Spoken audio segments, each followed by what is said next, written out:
Hello बच्चों। तो आज इस वीडियो में कवर करने वाले हैं हम अपने सीबीएसई के क्वेश्चन पेपर के कंप्लीट फॉर्मेट को। इस वीडियो में हम ये देखेंगे कि हमारे क्वेश्चन पेपर में कितने मार्क्स के क्वेश्चंस कितने आने वाले हैं और बेसिकली उनका परसेंटेज क्या है, राइट। तो उसके लिए हमने लिया है सीबीएसई का अपना लेटेस्ट सैम्पल पेपर, जिसमें हम कंप्लीट डिस्कस करेंगे अपने कंप्लीट फॉर्मेट को, राइट। तो यह है हमारा 25-26 का जो अपडेटेड क्वेश्चन पेपर हमें सीबीएसई ने दिया है उसकी गाइडलाइंस, राइट। तो इसमें हम लोग देख लेते हैं। सबसे पहले अगर हम बात करें इस कंप्लीट क्वेश्चन पेपर की मैथ्स में, तो इसमें हमें 38 टोटल नंबर ऑफ क्वेश्चंस देखने को मिलेंगे, राइट।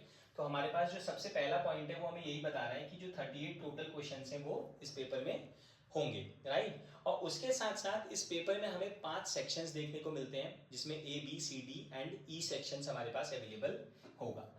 उसके बाद थर्ड पॉइंट अगर हम बात करें तो हमारा जो सेक्शन नंबर ए है, जो सेक्शन ए है वो कंटेन करता है 20 मार्क्स, और उस 20 मार्क्स में हमारे पास क्वेश्चंस होंगे 1 मार्क्स ईच, और जिसमें 1 से लेके 18 मार्क क्वेश्चन तक जो हमारे पास क्वेश्चंस होंगे वो होंगे एमसीक्यू बेस्ड, और 19th एंड 20th क्वेश्चन जो होगा वो होगा assertion and reasoning based, right. तो हमारे पास 1 से 18 तक जो क्वेश्चंस मिलने वाले हैं वो मिलेंगे हमें एमसीक्यू, और 19th एंड 20th मतलब 2 मार्क्स का जो क्वेश्चन होंगे वो होंगे हमारे असर्शन रीजन बेस्ड होंगे, राइट। तो बेसिकली अगर हम कहें, हम अगर सेक्शन ए की बात करें तो सेक्शन ए हमारा 20 मार्क्स कंटेन करता है, राइट, जिसमें 18 मार्क्स के एमसीक्यू एंड 2 मार्क्स के असर्शन रीजनिंग। देन हमारे पास आता है सेक्शन बी। सेक्शन बी हमारा 2 मार्क्स के ईच क्वेश्चंस इसमें होते हैं, और इसमें हमारे पास 21 से 25 क्वेश्चंस होंगे। दैट मीन्स 5 क्वेश्चंस हमें इसमें देखने को मिलेंगे, और जिसमें जो ईच क्वेश्चन कितने मार्क्स का होगा, 2 मार्क्स का। तो अगर हम बात करें 2 मल्टीप्लाई बाय 5 तो 10 मार्क्स हमारे सेक्शन बी में होंगे, राइट। एंड देन हम आ जाते हैं अपने सेक्शन सी पे, और सेक्शन सी में जो क्वेश्चंस हमें मिलेंगे वो मिलेंगे 26 to 31, एंड इसमें हर एक क्वेश्चन जो होगा वो 3 मार्क्स का होगा। दैट मीन्स इसमें 6 क्वेश्चंस हमें मिलेंगे, और 6 questions multiply by 3 that is 18। तो सेक्शन सी हमारा मिलेगा हमें 18 मार्क्स का। और उसके बाद हम आते हैं अपने second last section, that is section D, जिसमें हमारे पास होते हैं लॉन्ग आंसर टाइप क्वेश्चंस, और इस सेक्शन में हमें 5 मार्क्स के क्वेश्चंस देखने को मिलते हैं, राइट। हर एक क्वेश्चन 5 मार्क्स का होगा, और ये क्वेश्चंस जो होंगे ये हमारे पास 4 क्वेश्चंस होते हैं इसमें, जो कि 32 से 35 सीक्वेंस नंबर में होंगे। तो 5 4 इज 20, तो 20 मार्क्स के हमारे पास लॉन्ग आंसर टाइप क्वेश्चंस हमारे पास मिलते हैं हमें क्वेश्चन पेपर में, क्लियर। एंड लास्ट हमारा जो सेक्शन आता है वो आता है सेक्शन ई, और इसमें हमें देखने को मिलेंगे हमारे केस बेस्ड क्वेश्चंस, जो कि 3 क्वेश्चंस हमें टोटल मिलते हैं पूरे 80 मार्क्स के पेपर में, और हर एक केस स्टडी जो है वो 4 मार्क्स की होती है, राइट। तो अगर हम बेसिकली बात करें तो 4 3 12, तो दैट मीन्स टोटल ये जो सेक्शन ई है वो हमारे पास 12 मार्क्स का होता है, जिसमें ये 4 मार्क्स जो हैं ये अगेन सब डिवाइडेड होते हैं। दैट मीन्स कि एक केस स्टडी में हमें 3 पार्ट देखने को मिलते हैं। 2 पार्ट्स जो होते हैं वो 1 मार्क्स के होते हैं, और जो थर्ड पार्ट होता है वो हमारा 2 मार्क्स का होता है, ठीक है। तो दैट मीन्स ये देखिए यहाँ पे हमें मेंशन किया है कि एक क्वेश्चन 1 नंबर का, दूसरा क्वेश्चन 1 नंबर का, एंड थर्ड पार्ट जो होगा वो 2 मार्क्स का हमारे एक केस स्टडी में देखने को मिलेगा, ठीक है।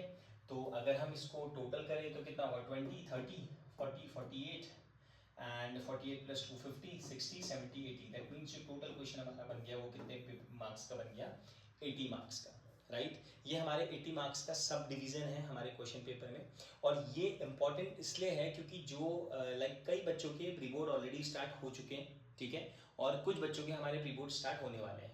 तो बेसिकली जो आपको प्री बोर्ड में जो क्वेश्चन पेपर देखने को मिलेगा वो कंप्लीट सीबीएसई पैटर्न पे फॉलो अप होगा, क्लियर। तो अगर आप इसके अकॉर्डिंग अपनी प्रिपरेशन को स्टार्ट करते हैं तो आप प्री बोर्ड में बहुत अच्छे मार्क्स लेके आ सकते हैं।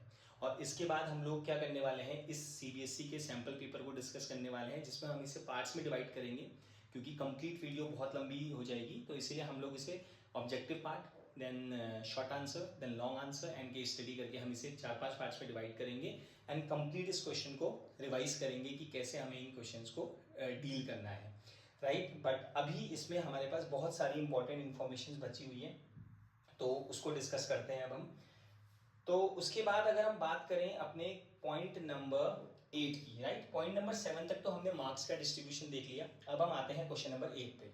There is no overall choice. That means कि आपके पास कोई ओवरऑल चॉइस नहीं है, बट हाँ हमें इसमें सेक्शन बी, सेक्शन सी और सेक्शन डी में जो 2 मार्क्स, 3 मार्क्स और 5 मार्क्स के क्वेश्चंस होते हैं वहाँ पे हमें इंटरनल चॉइस मिलती है हर एक 2 क्वेश्चंस में, राइट। जैसे 2 questions of section B, 2 questions of section C and 2 questions of section D. That means अगर हमारे पास इन तीनों सेक्शंस में चॉइस मिलेगी तो हमारे आंसर राइटिंग की प्रोबेबिलिटी बढ़ जाती है कि हमें दोनों में से कोई ना कोई एक क्वेश्चन तो अटेम्प्ट ईजिली आ ही जाएगा, राइट। एंड उसके साथ साथ provide 2 marks question of section E, ठीक है। जो हमारे पास सेक्शन ई में जो केस स्टडी क्वेश्चन आता है उसमें हमने अभी डिस्कस किया कि जो क्वेश्चन होंगे वो 1 1 2 मार्क्स के होंगे, राइट। दैट मीन्स जो 4 मार्क्स है वो सब डिवाइड होंगे 3 पार्ट में, 1 1 2। तो जो केस स्टडी में जो सेकंड 2 नंबर का क्वेश्चन है उसमें भी हमें इंटरनल चॉइस मिलती है, राइट।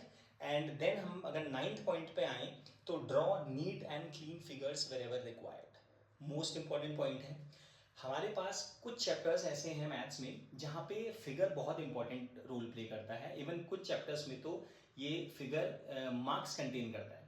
लाइक जैसे अगर हम बात करें ट्राइंगल्स में, अगर हम बात करें सम एप्लीकेशन ऑफ ट्रिग्नोमेट्री में, तो अगर हम कभी भी हमें क्या करना है, अगर कभी भी किसी भी क्वेश्चन में अगर हमें डायग्राम रिक्वायर्ड है तो वो बहुत ही नीट एंड क्लीन बनाना है, क्योंकि that diagram also contains marks.